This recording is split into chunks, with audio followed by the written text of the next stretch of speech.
एक बार महाराज युधिष्ठिर ने बड़े विधि विधान और उत्साह के साथ एक भव्य महायज्ञ का आयोजन किया। इस यज्ञ में दूर दूर से राजा महाराजा, विद्वान, मुनि और आम लोग शामिल हुए। यज्ञ का वातावरण बहुत पवित्र और भव्य था। यज्ञ कुंड से उठता धुआं और वेद मंत्रों की गूंज हर किसी के मन को शांति और आनंद प्रदान कर रही थी। यज्ञ के अंतिम चरण में दूध और घी से आहुति दी गई। सभी की आंखें आकाश की ओर थीं, क्योंकि यज्ञ की सफलता का संकेत तब मिलता था जब आकाश से घंटियों की मधुर ध्वनि सुनाई देती थी। लेकिन इस बार सबकी प्रतीक्षा व्यर्थ गई। घंटियों की ध्वनि सुनाई नहीं दी। यह देखकर युधिष्ठिर बहुत चिंतित हो गए। वे सोचने लगे कि इतनी विधि विधान और श्रद्धा से यज्ञ किया गया, फिर भी यज्ञ अपूर्ण क्यों रह गया। उनके मन में कई प्रश्न उठने लगे। क्या किसी नियम का उल्लंघन हुआ है? क्या किसी देवता का अनादर हो गया है?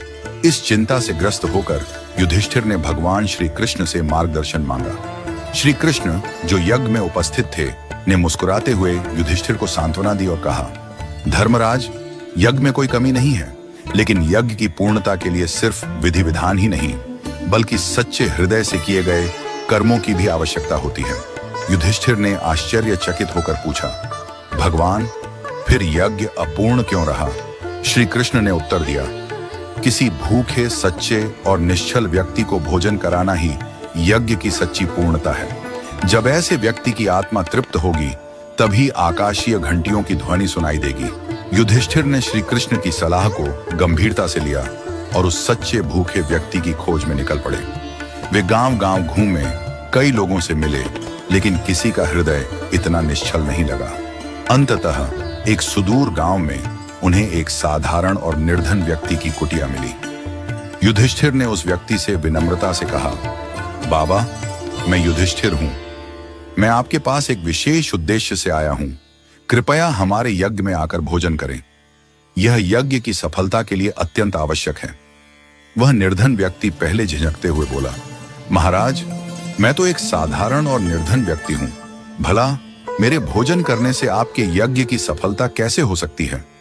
लेकिन युधिष्ठिर ने उसे समझाया और बड़ी विनम्रता से प्रार्थना की। अंततः उसकी सहमति से युधिष्ठिर उसे यज्ञ स्थल पर ले आए। वहां द्रौपदी ने अपने हाथों से स्वादिष्ट भोजन तैयार किया और उस व्यक्ति को बड़े आदर के साथ परोसा।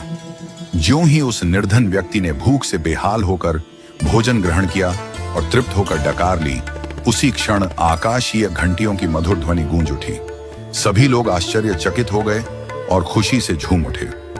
युधिष्ठिर ने श्री कृष्ण से पूछा, भगवान, इस निर्धन व्यक्ति में ऐसी कौन सी